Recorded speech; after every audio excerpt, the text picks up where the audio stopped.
Good morning. How are you all today?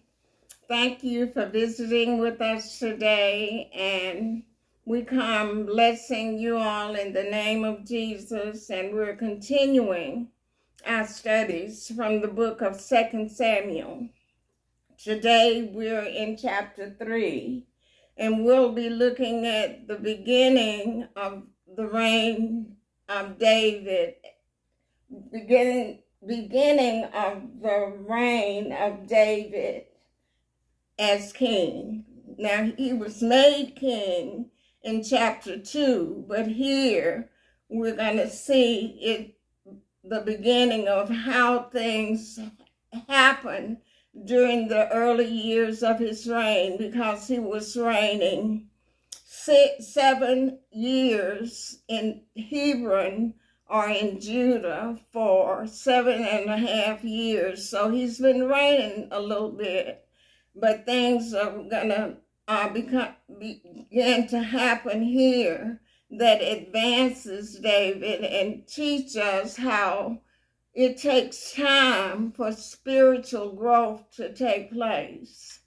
And there are stages of spiritual growth.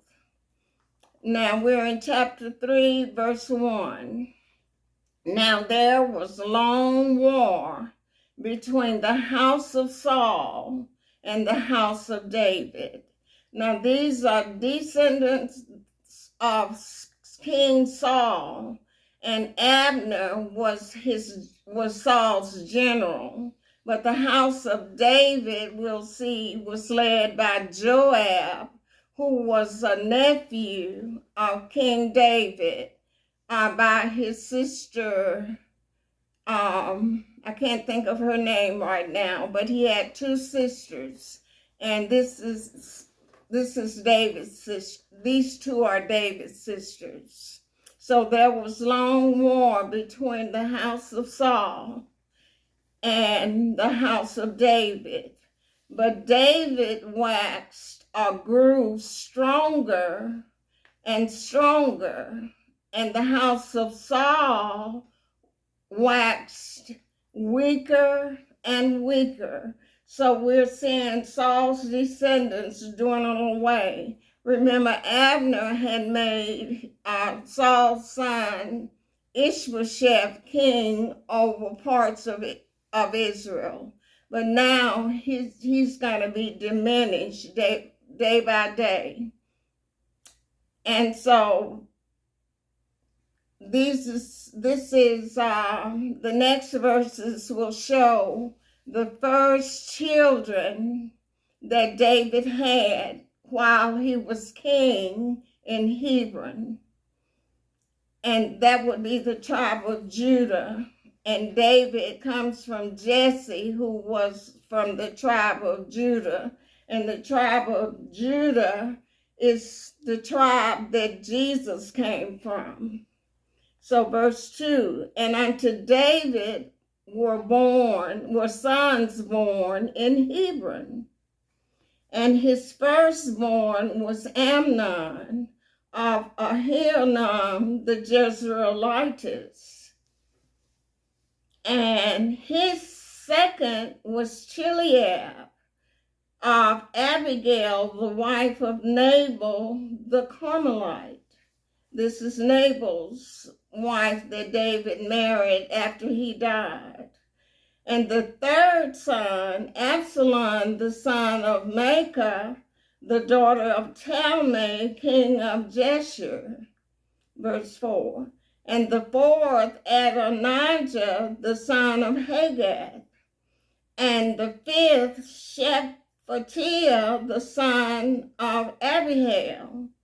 Verse 5, and the sixth, Ithram by Eglar, David's wife. These were born to David in Hebron. So he had 6 wives up to this point and 6 sons up to this point. Verse 6, and it came to pass, while there was war between the house of Saul and the house of David, that Abner made himself strong for the house of Saul. Because he was his general in the army. And it came to pass, while there was war between the house of Saul and the house of David, that Abner made himself strong for the house of Saul. And Saul had a concubine whose name was Rizpah, the daughter of Aiah. And Ishbosheth said unto Abner, this is Saul's son, Ishbosheth, said to Abner, the general of Saul's army, wherefore hast thou gone in unto my father's concubine? So this is an accusation, verse 8. Then was Abner very wroth, enraged for the words of Ishbosheth, and said, am I a dog's head, which against Judah do show kindness this day unto the house of Saul, thy father, to his brethren and to his friends, and have not delivered you or thee into the hand of David, that you're going to charge me today with the fault concerning this woman? Verse 9, so do God to Abner, and more also, except as the Lord hath sworn to David, even so I do unto him. In other words, I'm going to leave you and I'm going to get to be with David. I'm going to leave the house of Saul and make a deal with David. And for the purpose, verse 10, to translate the kingdom from the house of Saul and to set up the throne of David over Israel and over Judah, from Dan even to Beersheba. Now Dan is the tribe furthest north, and Beersheba is the portion of land further south. So from Dan is north even to Beersheba south, and the Jordan River is between those two areas. And then verse 11, and he could not answer, that is Ishbosheth, could not answer Abner a word again, because he feared him, he became afraid. Verse 12, then Abner sent messengers to David on his behalf, saying, whose is the land? Saying also, make thy league with me, let's agree or make a contract. And behold, my hand shall be with thee to bring about all Israel unto thee. And so he's making a deal. He want to use this because he's angry with Ishbosheth to translate the kingdom from Saul, and David will reign over all of Israel. And Saul, David, and Solomon are the first three kings of Israel. And the kingdom was united up to the reign of Solomon's son, Rehoboam. Verse 13 in 2 Samuel chapter 3, verse 13.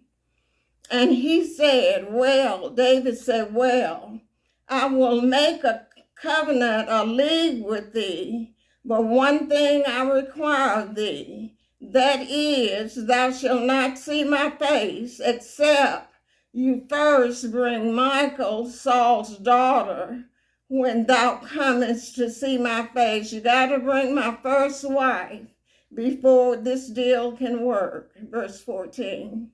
And David sent messengers to Ishbosheth, Saul's son, saying, deliver me my wife Michal, which I espoused to me for 100 foreskins of the Philistine.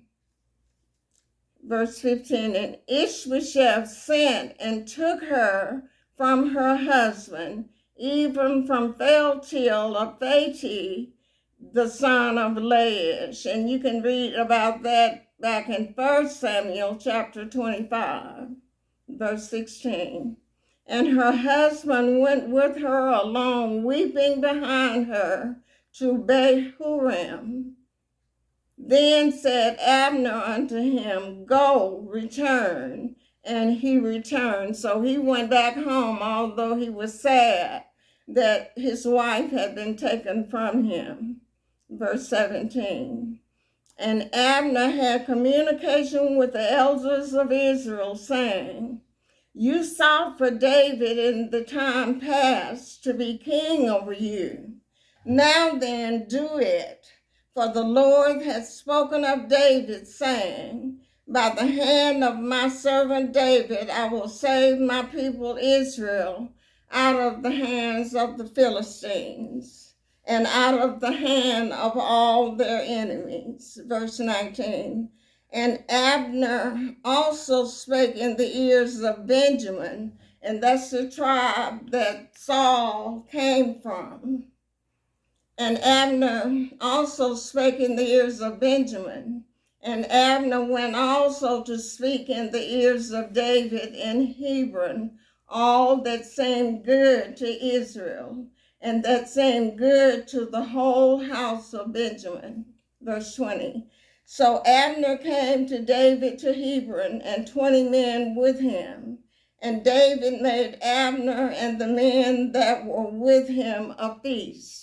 Verse 21, and Abner said unto David, I will arise and go, and will gather all Israel unto my lord the king, that they may make a league with thee, and that thou mayest reign over all that thine heart desireth.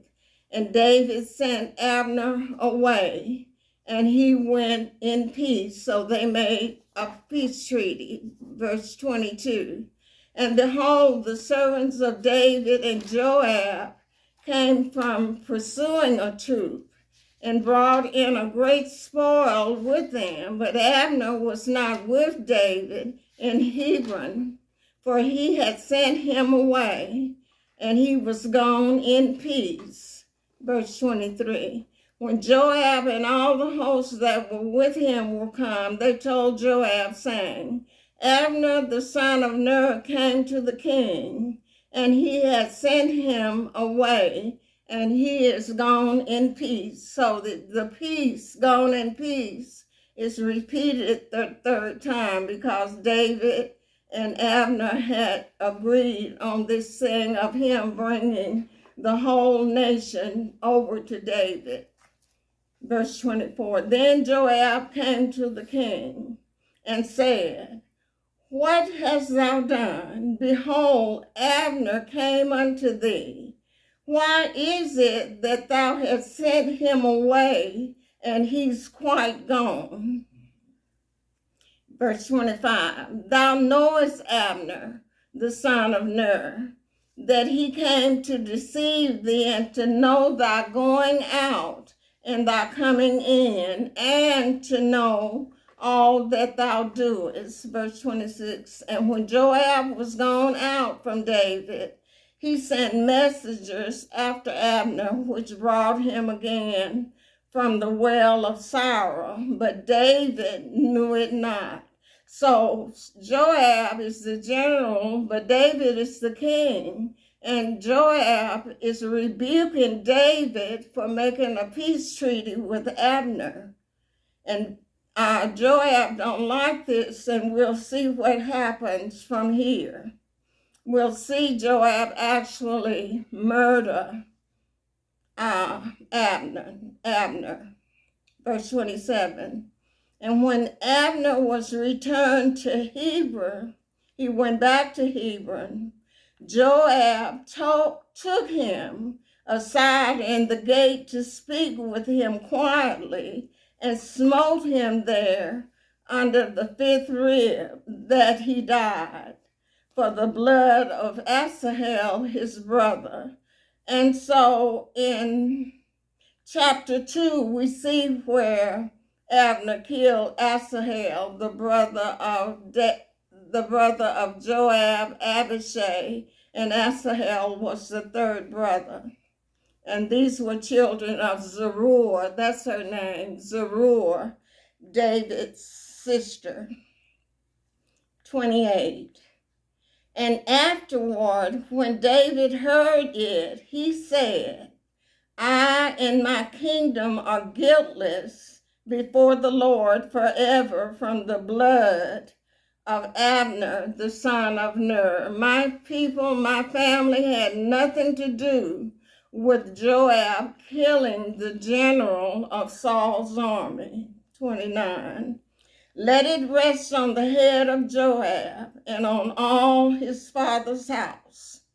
And let there not fail from the house of Joab one that hath an issue, or that is a leper, or leaneth on a staff, or that falleth on a sword, or that lacketh bread, or that is hungry. So this is David pronouncing words against Joab and his family.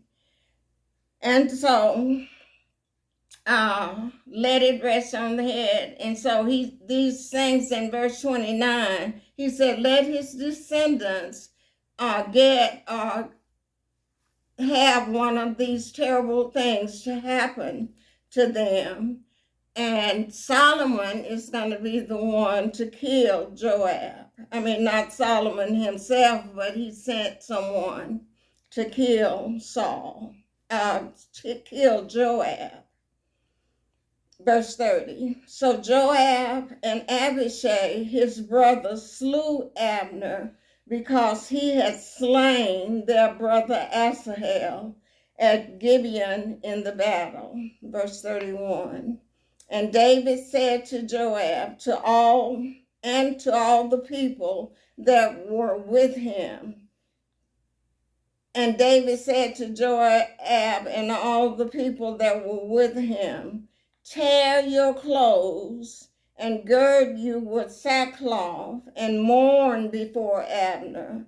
And King David himself followed the bier or the coffin or a place to keep a dead body.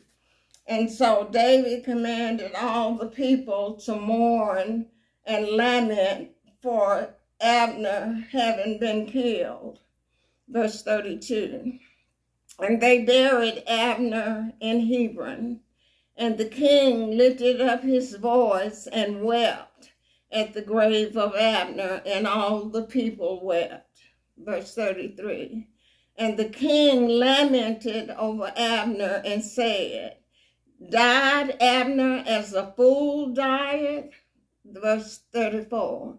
Thy hands were not bound, nor thy feet put into fetters or shackles. As a man falleth before wicked men, so fellest thou. And all the people wept again over him. So he's in his lamentation. He's saying that Joab should have never killed him. Verse 35. And when all the people came to cause David to eat meat while it was yet day, David sware, saying, so do God to me, and more also, if I taste bread or aught else till the sun be down. And all the people took notice of what David had done, and it pleased them, as whatsoever the king did pleased all the people. Verse 37. For all the people and all Israel understood that day that it was not of the king to slay Abner, the son of Ner. Verse 38. And the king said unto his servants, know ye not that there is a prince and a great man fallen this day in Israel, talking about Abner. Verse 39. And I am this day weak, though anointed king, and these men, the sons of Belial, the sons of Zeruiah be too hard for me. These brothers, Joab and Abishai, they are too hard for me. The Lord shall reward the doer of evil according to his wickedness. So we all will reap what we sow, if not in this life, in the life to come. And so Joab will be killed by Solomon in, I think it's First Kings, but we'll see as we go through the Word of God. But thank you all for listening, and we'll continue next time. Bye.